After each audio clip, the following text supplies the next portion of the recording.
Who's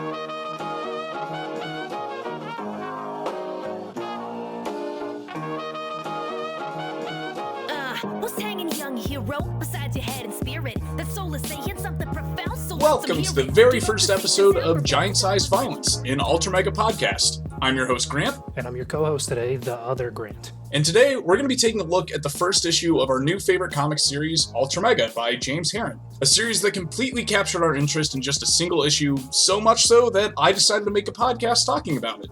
So I really loved this book, but the only reason I read it or found out about it in the first place was on a recommendation from you. So what was it that drew you to UltraMega, Grant? So I kind of stumbled on this issue in a comic book store the week it came out. Someone saw me picking up an issue of Ultraman from Marvel and thought I would like this as well, because this actually draws a lot of influence from the character Ultraman, who's a huge deal in Japan and part of this genre that I love, but very few people among my other superhero-loving friends actually know about, called tokusatsu, which encompasses Ultraman, Godzilla, Power Rangers, and all of the similar shows that have people in latex suits fighting people in rubber monster costumes, just cheesy things that I love, but, kind of go underappreciated in America for the most part.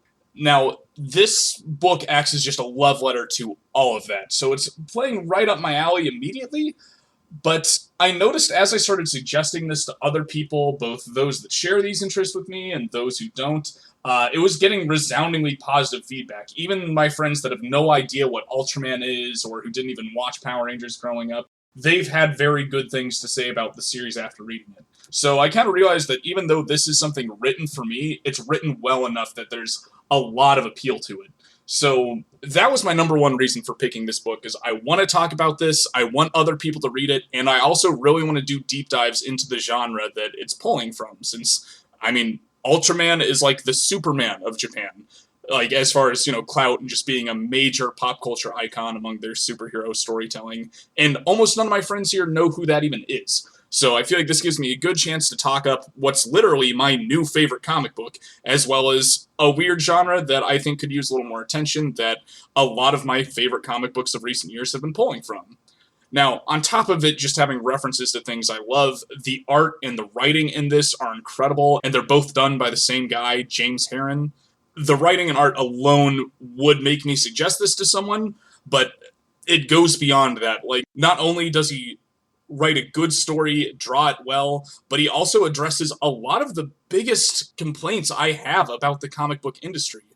For one, instead of being just 20 pages barely introducing you to a story, he gives us a 60-page mini graphic novel as our first issue that gives us a complete story with a beginning, middle, and end that, as much as I would hate it, if UltraMega got canceled after this first issue, you would still have a complete experience just picking up this book. So that's not something you get from American comics very often nowadays, and on top of the fact that you don't need to know anything going in, you don't need to know years of history about other characters like you do with Marvel and DC books. So the fact that this book gives such a good storytelling experience and overcomes a lot of the biggest hurdles when it comes to introducing people to comic books makes this just a great hopping on point to anyone that at least likes one factor of this book. So if I know my friend liked Pacific Rim or Godzilla, I'm going to put this book in their hands. If I know they like comic books already, I'm going to put this book in their hand. If they like any level of violent superhero media, whether that's comic books, TV shows, or movies, I'm putting this book in their hand because I'm just so blown away by it. Really, the only people I'm not suggesting this to are anybody that's averse to high levels of violence, or as our title suggests, giant-sized violence. Since that's the one thing I will say is there's a big old content warning up front as far as just violence, gore, and anything along those lines go. So if that's not your jam, this book probably isn't for you. If you like anything else I mentioned, you'll love this book. I will say I'm really glad that you recommended this to me for all of the things that you were gushing about. The art, just right off the bat from the cover, really piqued my interest, and it tied in so well with the writing. The scenes and the people are emotive in creative ways, and the ability to bring you up to speed on a very complex world and then give you a complete story was just a gift. So I thoroughly enjoyed this. Yeah, and I want to say that up front, that this book is a masterclass of comic book storytelling, and I'll get into the specifics of that later on, but I think it'd be best if first we talk a little bit about the creative team here. Now, Grant, I know you're newer to comic books, but as far as our main cast here of our writer and artist, James Harren, our colorist, Dave Stewart, or letters by Russ Wooten, any of those names ring a bell to you in your comic experience? No, I've never heard of any of those. Yeah. I'm a lifelong comics reader. I even do another comic book podcast, but even for me, these were all new names, and partially because these are all fairly recent up-and-comers in the industry. They do have other books before this, and impressive ones at that. I mean, James Harren and Dave Stewart, I know, are both alumni of Hellboy. Dave Stewart doing colors, I believe, for the book itself, and James Harren writing for the spinoff BPRD. And for those who only know Hellboy for the movies from Guillermo del Toro, Hellboy is also known for having some of the best art and storytelling of any book among indie comics. So the fact that these two have worked on that really says something about the talent that's getting brought in here. Because Mike Mignola, Hellboy's creator, he is an artist himself, and he knows what he's doing. Like, I think James Harren is seen as a little bit of a protege in the field so far. And I'm not just trying to talk up a writer who made my new favorite book. I mean, he's got a lot of clout behind him. He's got Mike Mignola behind him. He's got the studio behind the Invincible comic books behind him. So very talented people are recognizing this talent and putting this book out there. Yeah, with that kind of experience, it makes sense why this is your new favorite. For those who also find an interest in this book, I'd really recommend you look into the previous work from these two, as they've collaborated on a book before called Rumble that also dealt with giant god-sized monsters fighting each other in more of a fantasy setting, but I think if giant monsters are your jam, you're gonna like Rumble as well. I honestly haven't read it yet, but I almost definitely will eventually for the sake of this podcast and my own enjoyment, since, yeah, I will read anything with their names on it at this point. So now that we've sung all of the praises of this book generally, can you give us a quick recap on what's going on in issue 1? Like, what's this comic about? Yeah, I'd actually like to start with the solicit for the first issue of the book.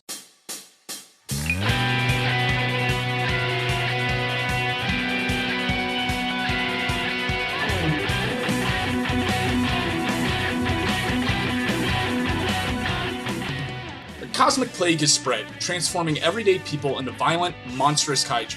Only the UltraMega, 3 individuals imbued with incredible powers, hold the line against this menace. Their battles level cities and leave untold horror in their wake. Now, the final reckoning approaches for the UltraMega. But is this a war they can even win? Our first chapter tells the story of the UltraMega's final battle against the kaiju, through the eyes of our protagonist Jason, the city's go-to giant defender with a secret connection to the coming threat. In a short 60 pages, this issue gives the reader everything they need to know about the world our heroes live in, delivers a kaiju battle far bloodier than anything seen in Godzilla or Pacific Rim, and sets the stage for the coming issues taking place in a world transformed by such a devastating conflict. Now, Grant, what were your first impressions after reading such an eventful and bombastic first issue of this series? So I guess first I'd like to talk about my first impression before reading the issue. 60, well, almost 70 pages seemed like a pretty big hurdle, as opposed to what you typically see like a 20 or 30 issue comic. It was a short 60 pages, just like you said in the intro. There was so much story and so much build up to coming issues packed into such a small space. My first impression was just that it left me wanting more, but also feeling satisfied with what it was. I was really thankful to get a complete story at the end of this, but one that felt like it had a satisfying ending and where I knew everything that was going on. As someone who enjoys reading comics but doesn't read them avidly, I miss a lot of the references in more mainstream books to either other comics or other things that have happened. And in the first couple pages, they just bring you right up to speed. Yeah, that's something I wanted to talk about specifically, is that this book takes 4 pages to give you an entire origin and backstory and setup to our main character and the world he lives in. And I mean, this isn't just like something simple like a guy gets bitten by a spider and now he has powers. Like, no, this is introducing the fact that a weird cosmic being gave him the offer of power to fight this cosmic virus, and this guy is a has-been fighter that's trying to make a name for himself again. And he's kind of given up all of his free time and his personal life doing this. That's 4 pages of comic that we find all of that out. A lot of comics would spend a whole issue or more just exploring that. But this tells you everything you need, and it just lets the story take off from there rather than waiting to build up to cool stuff happening in issue 2 and 3. And not only do we get a concise but comprehensive backstory for the main character, Jason, but we also get enough about the other 2 UltraMega to understand a little bit about who they are now, their motivations, and what they've been doing over the years. Yeah, I really love that there's not a ton dedicated to Steven and Ern, the other UltraMega that we'll meet. But yeah, we get enough to know that there are these other players that are going to show up later. So even the side characters, they only get a few panels through the book, but they have complete stories through those few panels we see, and they are very fleshed out characters with less than probably 3 pages of total content dedicated to them throughout this book. I guess at this point we've already talked about this a little bit, but what are your thoughts on the oversized length of this issue? I honestly love it just because I've been getting frustrated with a lot of modern comics sticking to around 20 pages a book. I think they used to be longer back in the day. Maybe that was just padding with ads, which, by the way, this book doesn't have, so thank you guys for that. But I really like that they kicked this off with a 60-page mini graphic novel. For one, the reasons we've talked about earlier, how it gives us a complete story in a single book. But 2, I think that's just smart comic book storytelling. If you look at manga, which this takes a lot of inspiration from, most first chapters are longer than what we get later on. Like Naruto has that, Chainsaw Man has that. Most of the manga I've read so far have all had a much longer first chapter. And I think that's for a good reason, so it can engage new readers and make them interested in the story to come. And this does the same in that the first issue is 60 pages, the later ones are still oversized, but at 44 pages rather than a full 60. So I love it. I would much rather spend $8 on 3 times the comic content I get from your average book, especially when it's this high quality. Like I've said before, it's a short 60 pages because there's so much implied storytelling and subtext between the panels that you get a lot more story than is even on the page. It works perfectly. Absolutely, yeah. There's more in this first issue than a lot of graphic novels will give people. Like, I'm almost overselling it. Like, yeah, it is $7.99. Most comics are around $3.99 now, so it is twice as much, but I mean, I would say it's probably more than 3 times as much content than what you see in your typical comic book nowadays. So, seeing that this is in the kaiju genre, and we get our first kaiju fight a few pages after the backstory and setup, what do you actually think about the kaiju fights themselves? Were they like ones that you've seen before? How were they different? Were there anything about these fights that really stuck out to you?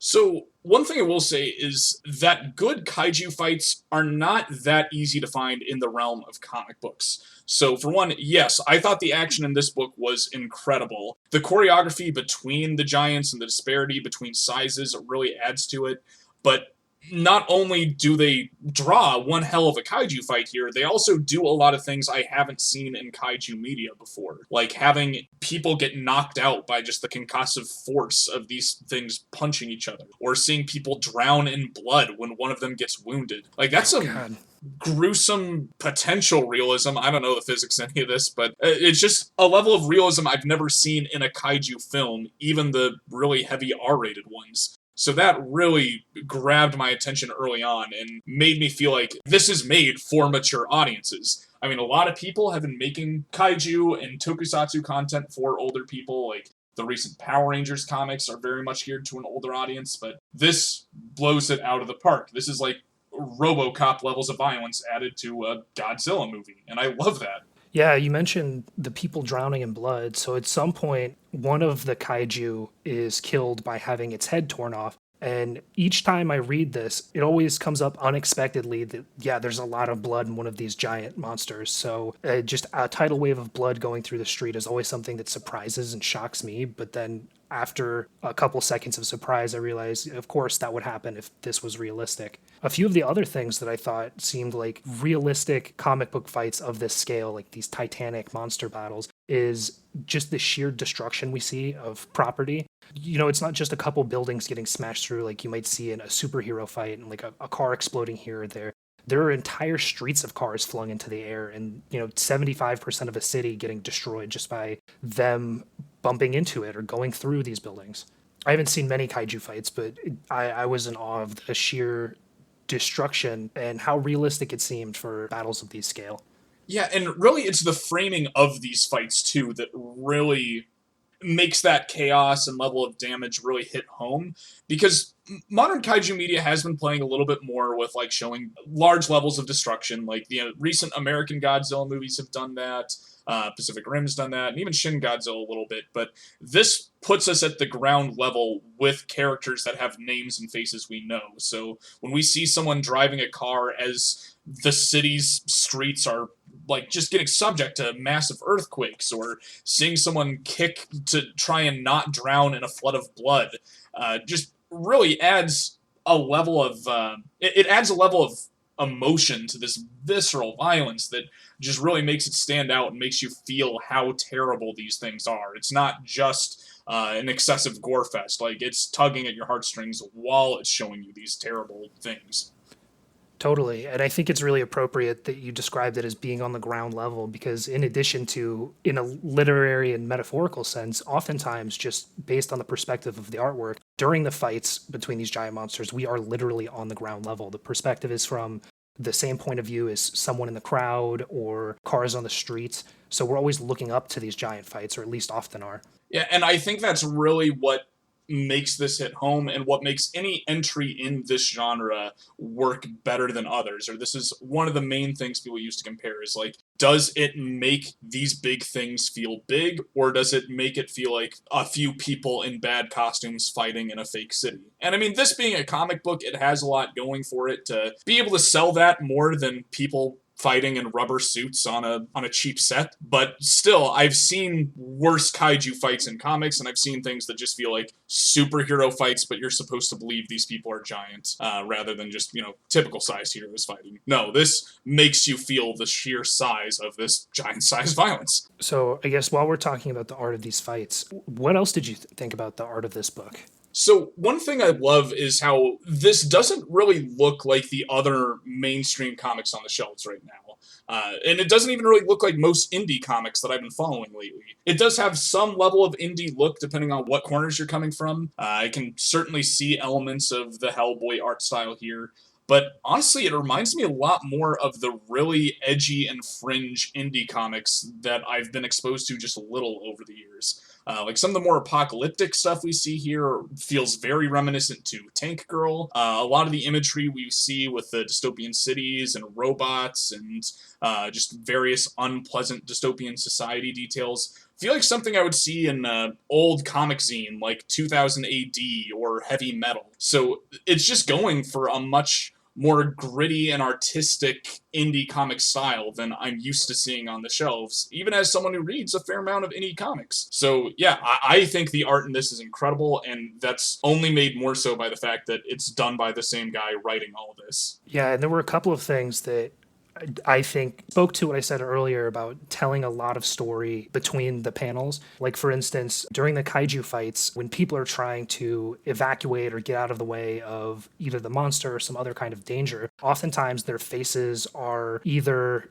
drawn very vaguely without a lot of features, or in some cases completely featureless. I noticed at least one person that was just a rough figure sketch, with the perspective lines on it, their face and everything. And then also the posing of the characters in a lot of panels, as well as the shading used, conveyed a lot of, I guess I don't know a better term for it than body language, where you get a lot of emotion from the scene, just the way the characters are portrayed in them. I thought that was a fantastic use of the artistic space that they had.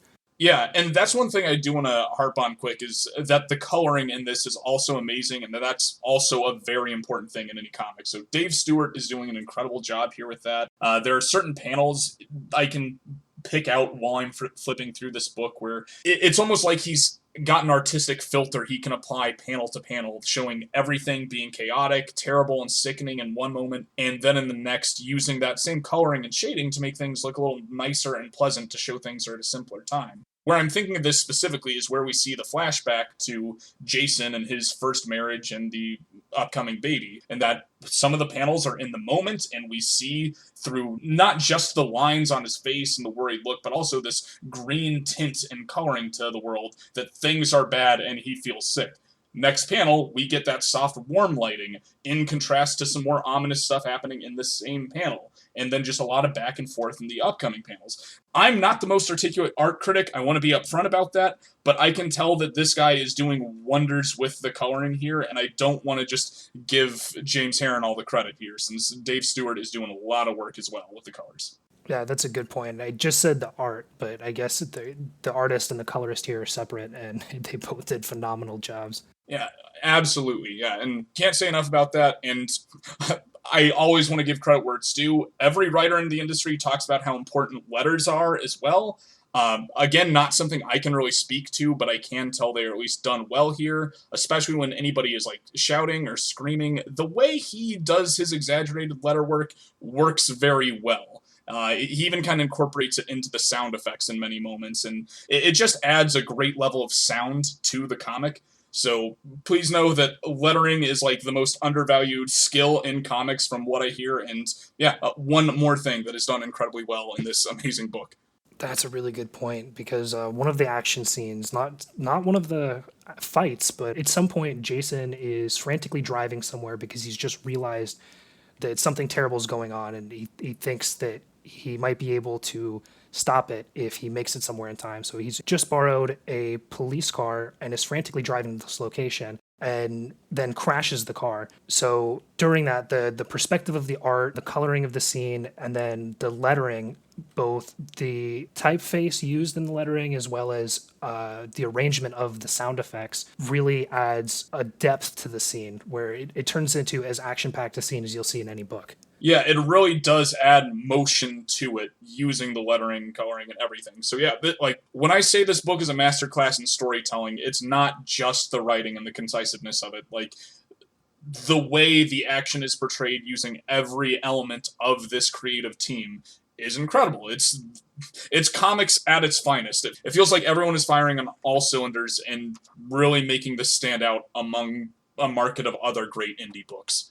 Another thing I appreciated about the art, and I guess I noticed mostly during the action scenes, was some of the things that were clearly influenced by manga and anime.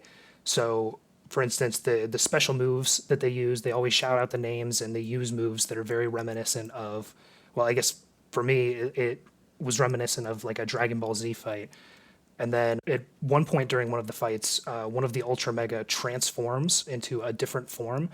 And it's very iconic.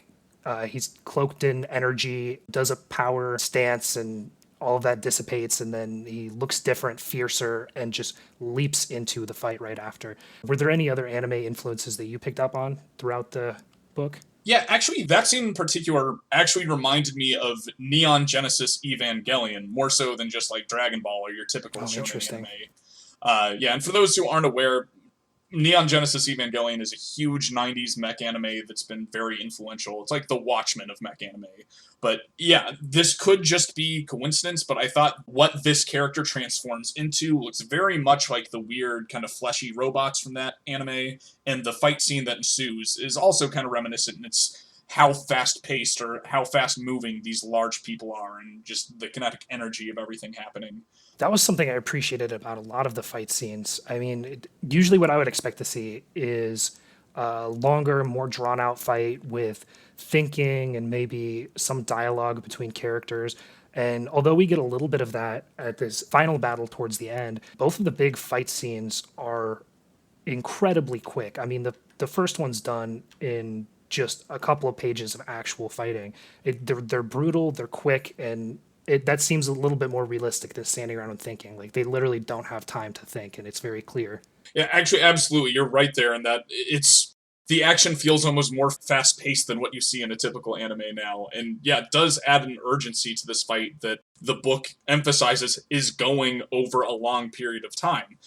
There's even a cut to the next day at one point, and the fight is still happening. So yeah, weird how much high energy they put in that art, and it does feel like the most action-packed sequences in an anime, between all that dialogue and inner monologue. But as far as other anime references, I mean, this is kind of stretching more to the genre itself of tokusatsu, but I mean, our main character visually is very reminiscent of Ultraman, with the fin on his head, the fact that he uses this little capsule-shaped thing to transform into this giant being with some kind of symbol on his chest. That's all Ultraman right there, like down to a T. But as far as other references go, there was a major one that I don't know if this is just coincidence, I'm grasping at straws, or how intentional it is, but this first issue is very reminiscent to the last act of Beowulf, in my experience. Okay, interesting.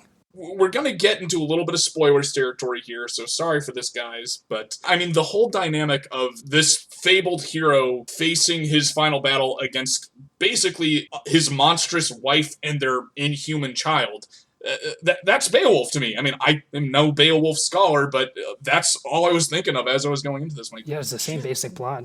Yeah, and by the way, the imagery of that with, like, this being some kind of baby or spawn of the hero, that's done super well, and I can see the Hellboy in this book when we look at those scenes. Like, it's very eldritch horror. Our first time seeing the kaiju our heroes are going to fight, we see it in a giant womb. And I didn't pick up on that till my second time reading this, that, like, yeah, it's just this giant primordial womb that this thing is literally given birth through. It's gruesome and disgusting, but, like, it just kind of plays home what I've seen in the most brutal adaptations of Beowulf, and just kind of made that hit home for me. Yeah, all of the monsters are super gross and really interesting in this.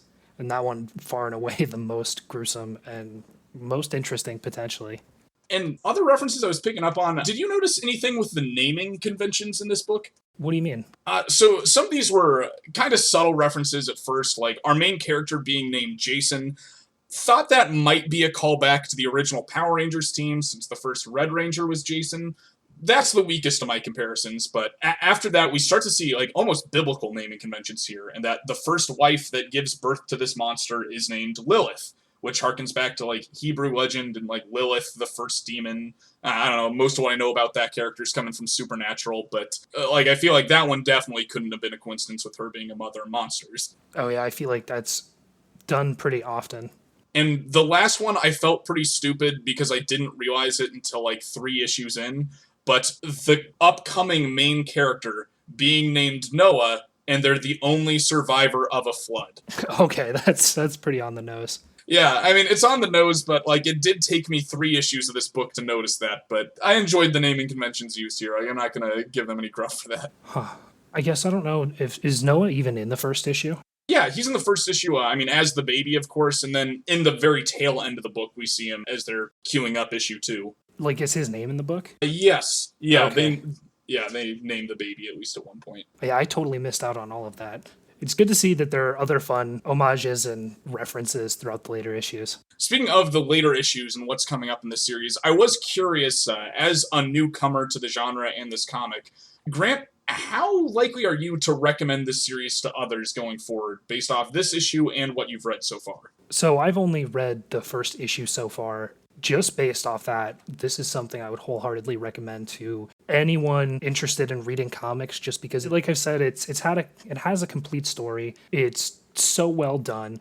It's just so easy to get into for those reasons. This is something I would definitely recommend to someone else. Yeah, I'm glad to hear that, because, I mean, obviously I'm definitely, like, a 10 on the scale of recommending this to people, with making a podcast about it, but I have read up to issue 3, which is all that's been released at the time of recording, and each issue has been great, and maybe not quite as self-contained as this first issue, but still a fairly complete story, or at least a full experience. So even though each issue kind of cues up the next events, or might have some level of cliffhanger to it, I still leave every issue feeling like I got an awesome comic book experience. So I don't really know what else I could ask for from a series, so that's obviously making me recommend this, not only based off an awesome first issue. That's excellent. I'm looking forward to reading the next two. Yeah, so as someone who hasn't read further in the series, what are you hoping to see from this series going forward? I'm really interested in a lot of the dystopian elements that they set up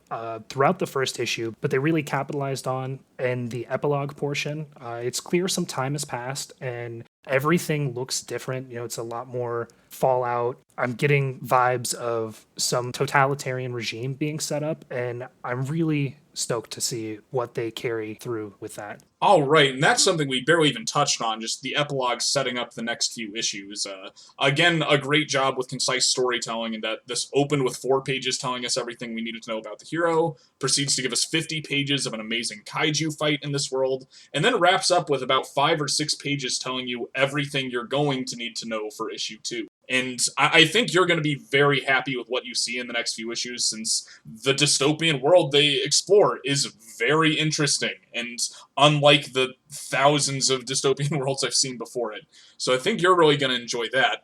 Me, on the other hand, I'm really hoping to see more references to the various franchises in this genre. I think there might be a subtle Kamen Rider reference in the end of issue 1 and the beginning of issue 2, but that might be, again, grasping at straws here. But as someone who knows a little bit about this genre and some of the most interesting movies and shows in it, I really hope this pulls from some of those, just to give me more reason to push people toward those shows and movies, and also just to indulge in a little bit of fan service here, because I've loved everything he's done so far in that regard. Yeah, I think there, just from your mentions, there's been enough things that might be subtle references that I bet more often than not that's intentional, and it's not just you trying to find something. Yeah, I think I'd have to agree there. The upcoming issues of this book even have a bit of a letters column where anybody can write in and get responses from the editor, and occasionally even James will chime in. And he himself mentions that he hasn't watched a ton of the movies and shows in this genre, at least the more obscure ones. But I'm willing to bet that there's going to be a lot of research done while this book is being written. And I bet there's going to be a lot more references to what the creative team is looking at along the way. And in researching this podcast, I'm watching a lot of movie shows and reading a lot of manga that ties in with this genre. I'm watching a lot of YouTube videos informing me about the history and behind the scenes of these things. So I think there's a lot of good content to pull from and a lot of awesome things to make reference or homage to, that I will be surprised if that well goes untapped for the rest of this series. And those afterwards, by the way, are something I really wanted to touch on in this book, because after reading 60 pages of just awesome comic, we're left with this final note from the writer kind of telling us what he intends to do with this series and what he's pulling from for influence. And that really kind of helped my connection with this, because it just kind of confirmed everything I was thinking as I was reading this, that these guys know their stuff. They know this genre they're pulling from. And just to see their intentions stated so specifically here, and knowing that they're coming from a similar place of pulling from media that they enjoyed growing up but wasn't made for them growing up, really just resonates with me, because that's how I feel about so many entries in this genre. And this book now feels just like one of those, because it's got that level of, cheesiness and over-the-top action you would see in something like an episode of Power Rangers, but taking the audience seriously. This is something that you won't be allowed to watch for quite a number of years if your parents had any idea what's actually inside. Yeah, and I really love some of the things that he said in that afterword, describing what this book was to him and then saying, I wonder how it'll turn out, or describing the influences of this and calling them things that felt like they were made by nerds swinging for the fences.